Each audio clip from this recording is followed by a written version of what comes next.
মৃত্যু আসবে অবশ্যই, আমি মরবো, আপনি মরবেন, কোনো সন্দেহ নাই। কিন্তু এই মৃত্যুটাকে আমরা ভুলে আছি। আমরা জানি মৃত্যু আসবে, কিন্তু যখন হঠাৎ করে কোনো ঘটনা ঘটে তখনই মৃত্যু আমাদের চিন্তায় আসে, বাকি সময় আসে না। অথচ ব্যাপারটা তেমন হওয়ার কথা ছিল না।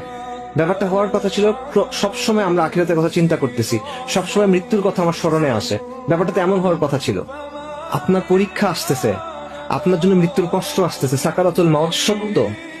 মৃত্যুর কষ্ট আপনার জন্য আসতেছে, আপনার মার জন্য আসতেছে, আপনার বাবার জন্য আসতেছে, আপনার সন্তানের জন্য আসতেছে। এর থেকে কোনো মুক্তি নাই যদি না আপনি শাহাদাত পান।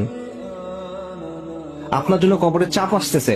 কবরের চাপ এমন যে বলা হয় যে কাফেরের জন্য পাঁজর ভেঙে ঢুকে যাবে, রিবকেজ ভেঙে ঢুকে যাবে, এরকম চাপ কবরে। সাদ ইবনে মুআয রাদিয়াল্লাহু আনহু এই চাপ থেকে মুক্তি পান নাই। কবরের প্রশ্নোত্তর আসতেছে, এখান থেকে আপনি মুক্তি পাবেন না। ইয়াউমুল কিয়ামার যে ভয়াবহ অপেক্ষা, সেখান থেকে কারো মুক্তি নাই। সবার জন্য এটা আছে, আম্বিয়া কেরামের পর্যন্ত আছে এটা, আলাইহিস সালাতু ওয়াস সালাম। বিচারের দিনের যে ভয়াবহ অবস্থা, সেখান থেকে আমরা কেউ মুক্তি না, আমার সবার জন্য এটা আছে।